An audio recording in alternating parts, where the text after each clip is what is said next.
যদি কোনো প্রোডাক্ট বা খাদ্যের রেসিপি এদিক ওদিক করে তার থেকেও যদি দারুণ কিছু আবিষ্কার করা হয় তাহলে কেমন হয়। আর সেই দারুণ কিছু যদি হয় পৃথিবী কাঁপিয়ে দেওয়া সব বৈজ্ঞানিক আবিষ্কার, তবে তো কথাই নেই। মজার ব্যাপার হচ্ছে বিজ্ঞানের ইতিহাসে অনেক গুরুত্বপূর্ণ জিনিস আবিষ্কার হয়েছে যেগুলো আসলে আবিষ্কার করার কথা কল্পনাই করেননি আবিষ্কারক, আর তাদের সামান্য অন্যরকম চিন্তা ভাবনার কারণে সেই জিনিসটার আবিষ্কারক হয়ে গেছেন তারা। আজ এমনই কিছু প্রোডাক্ট নিয়ে কথা বলবো যেগুলো আসলে অন্য কাজের জন্য আবিষ্কার হয়েছিল কিন্তু আজ সারা বিশ্বে ব্যবহৃত হচ্ছে অন্য এক কাজে। তাই সম্পূর্ণ ভিডিওটি জুড়ে সাথে থাকুন।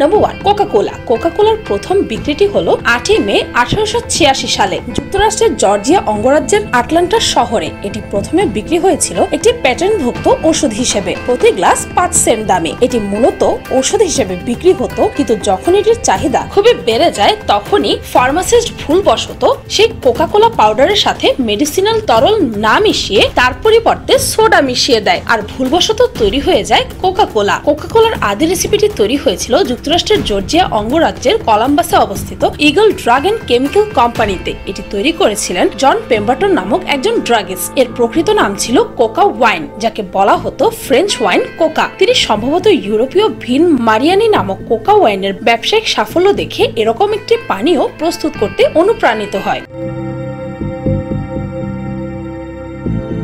Number 2, anaesthesia. হোরাস ওয়েল 1844 সালে এই ওষুধটির উদ্ভাবনকারী। পরীক্ষাগারে রোগীর অস্ত্রোপচারের সময় রোগীকে অচেতন করে ফেলা হয়, আবার অনেক সময় শরীরে কোনো বিশেষ অংশকে সাময়িকভাবে অনুভূতিহীন করে ফেলা হয়। এটাকে বলে অ্যানেস্থেশিয়া। এর জন্য ব্যবহার করা হয় নাইট্রাস অক্সাইড বা লাফিং গ্যাস। সেই আমলে নাইট্রাস অক্সাইড ছিল পার্টিতে মজা করার জন্য একটি অনুষঙ্গ মাত্র। পার্টিতে এই গ্যাস ছড়িয়ে দিয়ে সবাই হাসিতে লুটিয়ে পড়তো। এটির আবিষ্কার প্রথম দিকে মূলত মজা নেওয়ার জন্যই তৈরি করা হয়েছিল, কিন্তু পরবর্তীতে এসে এটি রোগীকে অচেতন করার কাজে ব্যবহার করা হয়। হরিসের এক বন্ধু এরকমই এক অনুষ্ঠানে লাফিং গ্যাস একটু বেশি শুকে ফেলেন এবং দুর্ঘটনাক্রমে নিজের পায়ে বিরাট এক ক্ষত তৈরি করে ফেলেন। মজার বিষয় হলো অতিরিক্ত নাইট্রাস অক্সাইড নিঃশ্বাসের সাথে গ্রহণের ফলে তার শরীরে অনুভূতি শক্তি সাময়িকভাবে চলে যায়, ফলে নিজের পায়ে ক্ষত তৈরি করে ফেললেও হোরাসের সেই বন্ধু কিছুই টের পাননি। এই ঘটনা থেকে অ্যানেস্থেশিয়ার জন্য নাইট্রাস অক্সাইডের ব্যবহার শুরু হয়।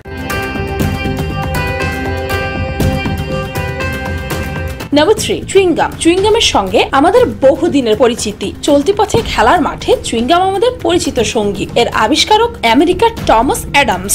সাপোডিলা গাছের আঠা জাতীয় নির্যাস জমাট করে রাবার বানানোর চেষ্টা করছিলেন তিনি। অনেক চেষ্টা চরিত্রের পর কিছুই যখন দাঁড় করাতে পারছিল না, তখন অন্যমনস্ক হয়ে সেটা মুখে পুরে ফেলেন। তারপর দেখলেন আরে এ তো মন্দ লাগছে না, আবার ফুরোচ্ছেও না সহজে। এরপর তাতে নানা সুস্বাদু উপকরণ মিশিয়ে চুইংগামের এক বিশাল কারখানায় খুলে বসেন এই ভদ্রলোক।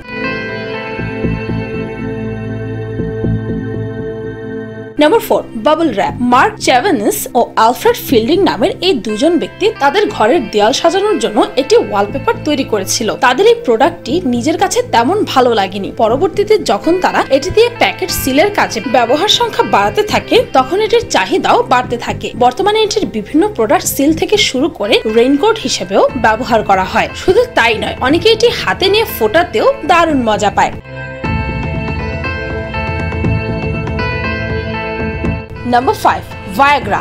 ভায়াগ্রা একসময় রক্তচাপ কমিয়ে হার্টের চিকিৎসার জন্য ডিজাইন করা হয়েছিল। যে বিজ্ঞানীরা ভায়াগ্রা বা সিলডেনাফিল সাইট্রেট তৈরি করেছিলেন তারা আশা করেছিলেন যে এটি রক্তচাপ হ্রাস করবে এবং আঞ্জিনার চিকিৎসা করতে পারবে, যা এক ধরনের হার্টের সমস্যা। তবে ক্লিনিক্যাল ট্রায়াল চলাকালীন তাদের একটি আশ্চর্যজনক সাইড এফেক্ট দেখা দেয়। বিবিসি অনুসারে পুরুষদের মধ্যে যারা এটি নিয়েছে তারা ইরেকশন ভোগ করেছে, অর্থাৎ যৌনাঙ্গে উত্তেজনা ভোগ করেছেন। পরে এটি আরো বেশি লাভজনক হয়ে ওঠে এবং 2007 সালে এর আসল উদ্দেশ্যটি প্রমাণিত হয়েছিল। বিজ্ঞানীরা দেখিয়েছিলেন যে লিঙ্গের রক্ত প্রবাহ বাড়ানোর পাশাপাশি ওষুধটি হৃৎপিণ্ড এবং ফুসফুসের রক্ত প্রেরণের পরিমাণও বাড়িয়ে তুলতে পারে। ফলে এটিকে সেদিনের পর থেকে পুরুষদের মধ্যে যৌনতা বৃদ্ধির একটি ওষুধ হিসেবে ব্যবহার করা হয়।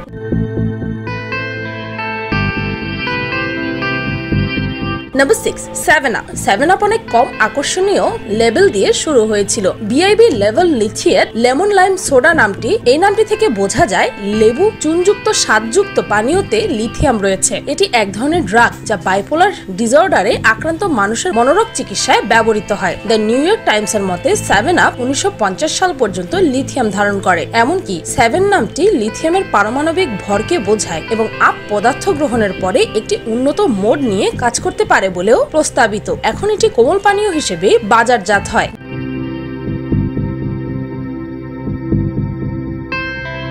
Number 7 Vaseline. ভ্যাসলিন জেলের ইতিহাস শুরু হয়েছিল 1859 সালে, যখন রবার্ট চিজব্রো পেনসিলভেনিয়ার একটি ছোট্ট শহরে টিটসভিলে ভ্রমণ করেছিলেন। সেই স্থানে তেলকর্মীরা রড মোম ব্যবহার করে আসছিল। তখন তারা যে ড্রিলিং এর কাজ করছিল তার কেবলমাত্র একটি সাধারণ উপজাত আহত বা পোকার পোড়াত্মক নিরাময়ের জন্য তারা পোড়া তেল ব্যবহার করত। এই নিরাময়ের সুবিধাগুলো সম্পর্কে কৌতূহলযুক্ত তরুণ রসায়নবিদ রবার্ট চিজবার্গ তখন পদার্থটি অধ্যয়ন করতে শুরু করেছিলেন, যা রড মোম নামে পরিচিত। পরিশোধন ও পরিশোধিতকরণের বিভিন্ন প্রক্রিয়াগুলোর মধ্য দিয়ে তিনি একটি হালকা এবং স্বচ্ছ জেলির পাতন করেছিলেন, যা তিনি পরে 1865 সালে পেটেন্ট করেছিলেন এবং আজ এটি আমরা ভ্যাসলিন নামেই চিনি।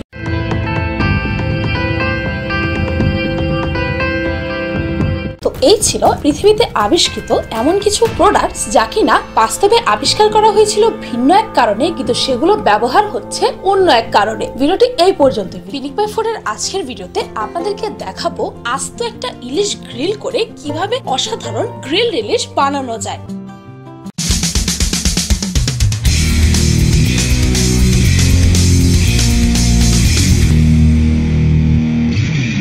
এই হচ্ছে আমার পিনিক পাই চ্যানেলের অফিসিয়াল ফেসবুক পেজ। এখন থেকে এখানে আমি পিনিক পাই রিলেটেড সকল আপডেটস দিতে থাকবো।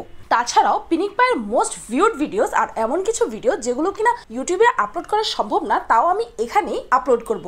আর এখন থেকে এই পেজে রেগুলার ভিডিও পোস্ট করা হবে। তাই আপনারা সবাই আপডেটেড থাকতে চাইলে এই পেজটিতে লাইক করে আসতে ভুলবেন না যেন। এই পেজটির লিংক এই ভিডিওর ডেসক্রিপশন ও ফার্স্ট কমেন্টে পেয়ে যাবেন। ভিডিওটি ভালো লাগলে একটি লাইক দিতে ভুলবেন না। আর যদি এই ভিডিওটির সেকেন্ড পার্ট দেখতে চান তবে কমেন্টে জানাতে ভুলবেন না যেন। আর আমার চ্যানেলটিকে সাবস্ক্রাইব করুন প্রতিদিন এমন সব অদ্ভুত ও মজার সব ভিডিও দেখতে। আজকের মধ্যে পর্যন্তই, দেখা হচ্ছে পরের ভিডিওতে।